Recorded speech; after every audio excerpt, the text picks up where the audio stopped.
오바댜서는 이제 한 장밖에 안 됐습니다. 한 장밖에 없습니다. 21절밖에 안 되는 아주 짧은 구약 가운데서 가장 짧은 성경이 바로 이 오바댜입니다. 그렇지만 여러 선지에서 말하고 있는 주제들이 많이 나옵니다. 여호와의 심판, 여호와의 날, 또 시온 사상, 여호와의 왕권 같은 내용들이 간결하게 언급되어 있습니다. 짧지만 이 모든 내용이 담겨 있습니다. 특별히 오바댜서가 남유다가 바벨론에서 멸망당했던 시기를 기록합니다. 바벨론 군대가 예루살렘을 침공해서 백성들을 유린하는 상황 가운데 에돔은 형제국 유다를 돕기는커녕 도리어 적국들에게 형제를 넘기는 일을 행했습니다. 아까 에레미야 애가에서도 나왔듯이 에돔은 유다를 향해서 악독한 죄를 범했습니다. 따라서 오바댜서는 남유다의 형제국인 에서의 후예들인 에돔이라는 나라를 향해서 하나님의 심판의 말씀을 전합니다. 그래서 오바댜서는 교만한 자를 심판하시는 하나님에 대해서 말씀합니다. 또한 정말 눈물로써 자신의 백성들을 멸망시키시는 그 하나님, 그 백성들을 심판하실 하나님께서 지금 눈물을 흘리고 계시는데 그런 백성들을 향해서 또 악독한 짓을 향하는 오바댜, 그런 그들을 향한 심판의 말씀, 그 사랑하는 자를 고난당하게 했던 그 악한 자들을 향한 그 말씀이 또 오바댜에서 담겨 있습니다. 구약 선지자들이 활동하던 시기와 장소를 살펴보면 오베다는 남유다가 바벨론에서 멸망됐던 포로 이전 시기에 위치합니다. 그래서 오베다서는 마지막 에레미야가 이제 남유다 멸망한 이후에 이제 예레미야 애가 가운데 있던 그 상황 가운데서 이 말씀이 전해졌다라고 보시면 됩니다. 오바댜, 그래서 히브리어로 오바디아라고 해서 여호와의 종, 여호와를 섬기는 자라고 하는 뜻을 갖고 있습니다. 기록자는 오바댜라고 합니다. 왜냐면 1장 1절에서도 오베다라고 얘기하는데, 오베다의 이름은 섬기다라고 하는 뜻인 아바드와 여호와의 축약형인 야흐가 합성되어서 여호와의 종, 여호와를 섬기는 자라고 하는, 여호와께 예배하는 자라는 의미를 갖고 있습니다. 그래서 사람의 이름인지 아니면 특정한 다른 의미인지라고 하는 여러 가지 좀 의미가 있는데, 어쨌든 오바댜를 보통 이제 이름이지 않을까라고 보고 있습니다. 이제 말라기랑 마찬가지요. 이렇게 이름으로 보고 있고요. 보시면은 1장 1절의 증거에 따라서 오바다다라고 보고 있습니다. 그런데 본서에서 이름만 밝힐 뿐 정확한 증거가 부족해서 어떤 인물인지는 알 수 없습니다. 다만 오바다의 이름을 통해 알 수 있는 것은 첫째, 독실한 신앙의 자손이다. 왜냐면 그 이름의 뜻이 있기 때문에요. 그 이름의 뜻을 봤을 때도 부모가 자녀가 여호와의 일꾼이 되기를 갈망했던 그런 자였다라고 추정할 수 있습니다. 두 번째는 구약 성경에 오바다라고 하는 이름을 가진 여러 명의 사람이 있는데 그 사람들 중에 하나님이 아닐까라고 얘기합니다. 그래서 오바다는 예루살렘 성전에서 행해지는 종교 의식에 대한 어느 정도 익숙했던 모습이 있습니다. 그래서 오바다라는 이름은 구약 시대에 매우 보편적인 이름이었고 구약 성경에서 11명이나 되는 많은 그 사람들의 이름으로 쓰이게 됐습니다. 그래서 그들 중에는 상당수가 제사장이거나 레인이지만 예언자는 한 명도 없었습니다. 그래서 또한 오베다라는 이름은 고고학 발굴 결과 나타난 인장이나 인장 각인에서 많이 등장하는 이름입니다. 그러니까 상당히 보편적인 이름이죠. 그러니까 정확하게 성경에서도 많이 나오지만 정확히 이 사람이 어떤 사람인지는 저희가 알 수 없습니다. 그래서 바벨론 탈무드는 오베다서의 기록자를 예레미야 시대의 그 이세벨의 손에서 100명의 여호와 종교 선자를 숨겨줬던 그 오바댜, 야방의 왕궁 관리였던 오바댜라고 이렇게 보기도 합니다. 근데 그 바벨론 탈무드의 주장의 그 근거가 좀 빈약합니다. 그래서 더 이상은 알려진 것은 없습니다. 그래서 그러다 보니까 아까 말씀드렸듯이 오바댜라는 게 이름으로도 볼 수 있지만 어떤 그 여호와 종교와 관련된 특정한 사역을 하는 어떤 지위를 나타내는 호칭이지 않을까라고 하는 그 주장도 함께 있습니다. 그래서 사람의 이름으로서 오바댜일지 호칭으로서 오바댜일지는 정확하게는 알 수는 없습니다. 배경 보시면 에돔은 이제 이스라엘 형제국이었습니다. 창세기부터 많은 말씀 가운데 이 에돔에 대한 이야기들이 많이 나옵니다. 그리고 의외로 오랜 역사를 통해서 이스라엘과 적대 관계에 있었던 나라 중에 또 하나입니다. 그래서 이스라엘이나 유다와 얽힌 이 에돔의 내력은 아주 오래됐습니다. 그래서 야곱과 에서의 관계부터 시작해서 창세부터 시작이죠. 그 시대부터 끊임없이 나왔던 관계였습니다. 그래서 신명기 2장 21절에 보면은 에서의 자손들이 세일에 거했던 사람들, 그래서 그곳에 있는데 그 땅에 있는 사람들을 이제 멸하지 말고 그 땅을 이제 차지하지 말라고 하는 도리어 하나님께서는 에돔에 대한 배려를 했었던 모습들에서 이스라엘 백성들이 그 땅을 차지하지 않고 금하게 했었던 그 모습들도 나타나고 있습니다.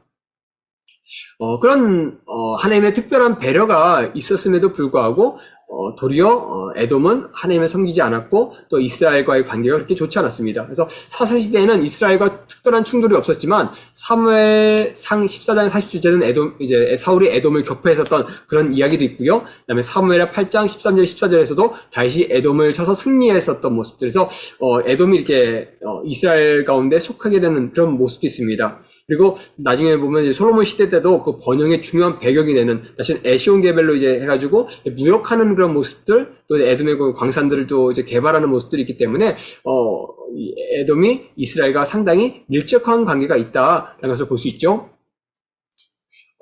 하지만 이제 에돔이 이제 그 남유다 이스라엘 백성들과 함께 있는 가운데서도 여전히 그 배반의 역사가 있었습니다. 역사적으로 남유다가 에돔과 다른 나라들로부터 고난받을 때 이렇게 보는데 여로보암 왕, 여호람 왕 때, 그다음에 아하스 왕 때, 그다음에 예루살렘이 멸망을 했을 때 이 세 번의 이 이스라엘 백성들과 이 충돌하는 형제를 배반하는 그 역사들을 갖고 있습니다. 그래서 여호람 통치 때 보면은 솔로몬이 죽은 이후에 이제 분열하게 되고 그러면서 이제 남유다의 지배를 받고 있었는데 여호사밧 때까지만 해도 계속적으로 다스렸습니다. 근데 그 이후에 에돔 출신 통치자가 다스리면서 그 에돔이 이제 독립을 쟁취하기 위해서 블레셋이라든지 아라비아 사람들과 연합해서 예루살렘을 침공해서 양국을 왕국을 약탈하는 일이 생기죠. 이때가 바로 여호람 시대였습니다. 그래서 이 당시에 이제 이런 일들이 벌어졌었고 나중에 아마시아와 아사라가 정복 전쟁을 통해서 다시 한번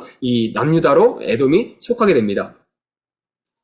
그런 가운데 이제 다시 한번 또 문제가 생긴 게 아하스 시대 때 생기는 거죠. 아하스 시대 때 이제 에돔이 독립을 하기 위해서 또 이제 침략을 하는 그런 일들, 그래서 블레셋과 함께 남유다를 공격하는 그런 모습들이 나타납니다. 그리고 이제 그런 가운데 도리어 이제 세 번째 이제 시디아의 시대 때 이때 되는데 그러니까 이 디글랏필레셋 시대 때 에돔이 아수르의 속국이 되면서 이제 계속적으로 조공들이는 그런 나라로 있었죠. 근데 그 다음에 시드기야 이제 통치 시기가 때 남유다가 멸망하고 예루살렘 멸망하고 성전이 파괴되고 붕괴된 다음에 포로로 잡혀갈 때 이 가운데 에돔이 그 남유다를 멸망시키는데 함께 일주했던 그 바벨론과 함께 힘을 합쳐서 그 일을 했었던 그 몸에 포함됐었고, 그다음에 바벨론이 남유다를 침공해서 예루살렘을 점령과 함락할 때 그것을 약탈했던 그런 일들을 자행했던 것이 바로 이 에돔이었습니다. 그러니까 이런 오랜 그 에돔과의 이스라엘과의 관계가 있었음에도 불구하고 이 어떤 형제로서의 우정 신의가 없었습니다. 끊임없이 에돔이 탈출하고 독립하려고 하고 전쟁을 벌려고 하고 침략하고 약탈했던 그런 모습들이 바로 이 역사 가운데 에돔과 이스라엘의 관계 가운데 나타납니다.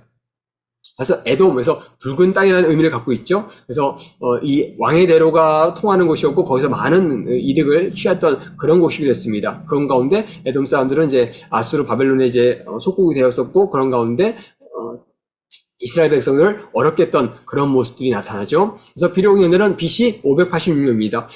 오바다가 이 기록연대가 좀 약간 이야기가 왜냐면 에돔에 대한 이야기다 보니까 어느 시대냐라고 이야기가 많이 나오는데 저희는 이제 586년을 보고 있습니다. 그래서 학자들마다 여러 가지 있지만 그 여러 가지 에돔의 제약상들, 특별히 이제 에레미야라든지 그 이스라엘과의 역사 가운데서 언제가 가장 이 에돔이 이제 그 죄악이 오바다의 이야기가 쓰여졌을까라고 했을 때는 이 바로 시기야 통치 시기 586년 예루살렘이 멸망했던 그 시대인 겁니다. 그러니까 그 당시에 에돔의 죄가 뭐냐? 유다를 대적하고 이방인과 연합해서 예루살렘을 침략하고 약탈했던 그것이 바로 원인이었습니다.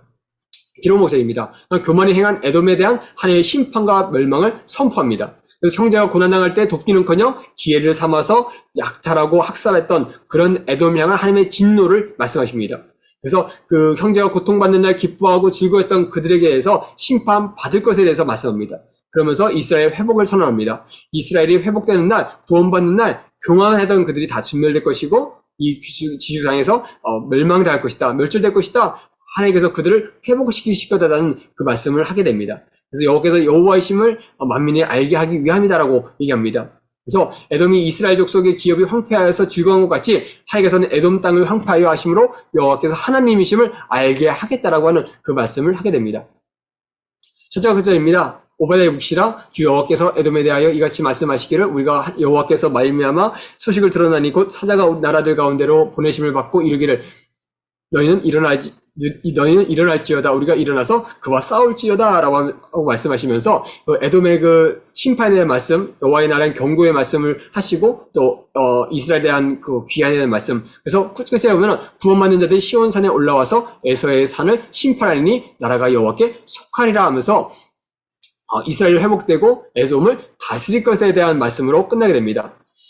오바댜는 이제 한 장인데 크게 두 가지로 에돔을 향한 여호와의 심판, 그다음에 여호와의 날에 대해서 얘기할 수 있습니다. 그래서 에돔을 향한 여호와의 심판에 대해서는 피할 수 없는 심판, 그리고 에돔의 범죄에서 에돔이 어떤 죄를 범했었는지, 이스라엘 백성들을 향한 어떤 죄를 행했는지에 대한 이야기를 하게 되고요. 여호와의 날에서는 만국에 대한 여호와의 심판, 이스라엘 백성들이 멸망한 이후에 그 주변 나라에 대한 심판에 대한 메시지, 그 메시지 또 한 번 여기서 나타나게 됩니다. 그리고 나서 이스라엘 구원, 이스라엘 백성들이 회복될 것이고 그들이 차지할 것이고 에돔이 멸망당할 것이고 그 땅을 차지할 것에 대한 그 이야기가 여기서 나타나고 있습니다.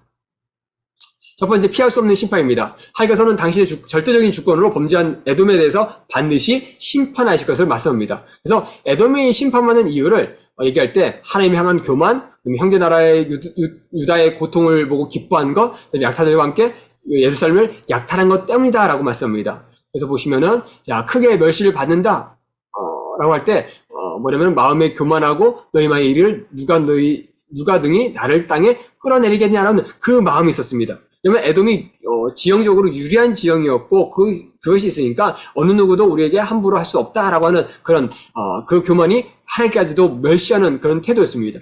그러니까 좋은 환경 가운데 살게 하셨던 그 하나님의 은혜를 깨닫지 못하고 도리어 하나님 앞에 교만한 태도가 바로 그들의 심판의 이유였습니다. 그래서 오바댜에서 내가 거기서 너를 끌어내리라. 그 감춘 보물이 어찌 그리 빼앗겼는고 멸절되리라고 하는 말씀을 통해서 결국 그들은 거기서 끌어내림을 당할 것이다. 그들이 믿고 있는 그곳에서 그들은 끌려날 것이고 그들이 감춘 보물은 다 빼앗길 것이고 그리고 그들은 멸절될 것이다 라고 말씀합니다. 두 번째 죄, 에돔의 죄입니다. 하나님의 심판받은 에돔의 두 번째 죄는 고난받는 형제 야곱의 포악을 행한 죄입니다. 10절 말씀 보면은 내 형제 야곱에게 행한 포악으로 말미암아 부끄러움을 당하고 영원히 멸절되리라 하면서 이스라엘 백성들이 어려움 당하는 그날 그들은 기뻐하고 그들에게 포악을 행했습니다. 결국 그것 때문에 그들은 멸절당할 것이다 합니다. 그래서 에돔의 죄는 무엇이냐? 남유다에게 폭력을 행한 것, 적들과 한통속이 된 것, 유다의 고통을 기뻐하고 조롱한 것, 유다의 재물을 손댄 것, 그리고 유다인들을 막아서 적들에게 넘긴 것. 에돔의 얘기하는데요. 아마도 이제 바벨론이 포위를 당했을 때 특별히 그들이 이스라엘 백성들이 이 적군들을 피할 때 그들 막은 것 같습니다. 그러니까 이런 말씀들이 결국 에돔의 이런 죄 때문에 에돔이 멸절당할 것이다라고 하는 그런 얘기를 하게 됩니다. 그래서 여호와의 날 가운데 이제 만군에 대한 여호와의 심판에 대합니다. 하나님께서는 모든 민족을 심판하실 날이 가까이 왔음을 말씀합니다. 모든 민족은 그 행한 대로 심판받는다. 이것은 다른 예언서 가운데서도 끊임없이 만군에 대한 심판이 나옵니다. 예레미야에서도 나오죠. 예레미야에서도 만군에 대한 심판의 말씀이 나옵니다. 그래서 다시 한번 얘기합니다. 그러나 이 심판대로 그렇게 심판당하지만 하나님께서 택하신 백성은 포로된 곳에서 돌아와서 그 땅을 차지할 것에 대해서 말씀합니다. 15절 말씀 보면 만국을 벌할 날이 가까웠나니 내가 행한 것이 내 머리로 돌아가기시라 라고 말씀합니다.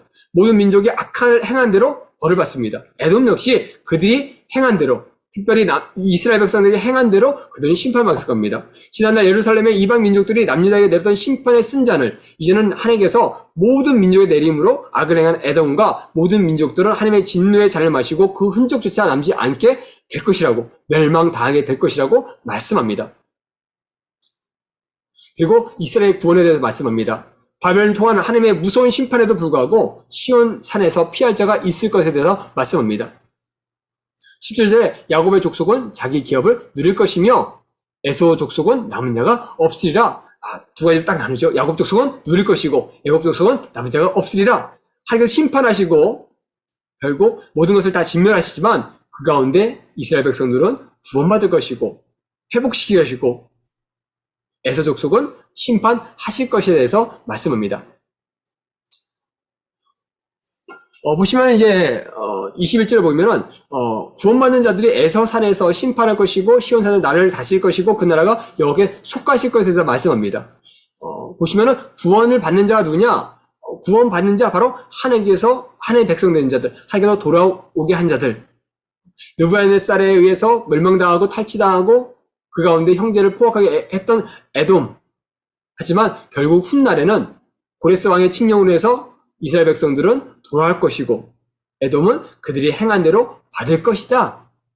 실제로 에돔은 하나님의 예언대로 성취되어서 고대 흔적도 남겨지지 않고 에돔은 사해 볼모지 지역에 숨겨 있다가 그 폐허가 1812년에 발견됩니다.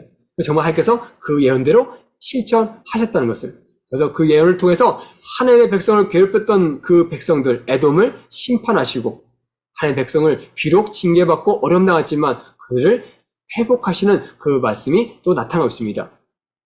오바댜 마무리하겠습니다. 오바댜에서는 에서의 후손 에돔의 멸망에 대한 하나님의 예언의 말씀입니다. 비록 에서의 후손인 에돔이 이삭의 축복을 받지 못했지만 여호와 하나님께서는 에서의 후손을 배려하셨고 신실한 은혜로 그를 지키시고 복도 주셨습니다. 하나님은 세해를 거하던 호리산들을 몰아내시고 그 땅을 에서의 후손에게 주셨습니다. 출애굽에서 가나안을 향하는 이스라엘 백성들에게도 그 땅을 차지하지 말라고 금하셨고 에돔 사람들을 내 형제니 미워하지 말라고 말씀까지 하셨습니다. 그들이 약속임에도 불구하고 강대국 틈에 끼어서 형제국 나라인 유다가 멸망한 시기보다 더 길게 나라를 유지할 수 있었던 이유도 바로 하나님의 신실하신 은혜가 있었기 때문입니다. 그럼에도 불구하고 에돔은 하나님가 주신 천혜의 요새와 같은 좋은 땅에 살면서 하나님도 주신 은혜를 기억하지 않고 하나님을 섬기기보다는 도리어 누가 능히 나를 끌어낼 수 있냐는 교만한 마음을 풀었습니다. 그리고 더 나아가서 형제인 야곱, 유다가 멸망한 날 이방 나라와 함께 그것을 침공하고 도와주고 멸망에 기뻐하고 성을 약탈하고 그들을 원수의 손에 넘겼습니다. 그렇게 이 형제 야곱을 향하여 포악을 행한 에돔을 향하여 하나님께서는 에돔 족속이 진멸하겠다고 말씀하십니다. 여호와의 심판의 날에 택한 그 백성 이스라엘을 포악하게 다룬 모든 민족들을 심판하겠지만 이스라엘은 포로에서 돌아와서 모든 땅을 차지할 것이고 회복될 것이고 그 땅을 다스릴 것을 말씀하십니다. 에돔 하나님께서 은혜로 주신 것들을 자신의 힘으로 여기며 교만한 마음을 품었고 형제를 사랑하지 않고 포악을 행한 죄로 말미암아 하나님의 심판을 받아 멸망당합니다.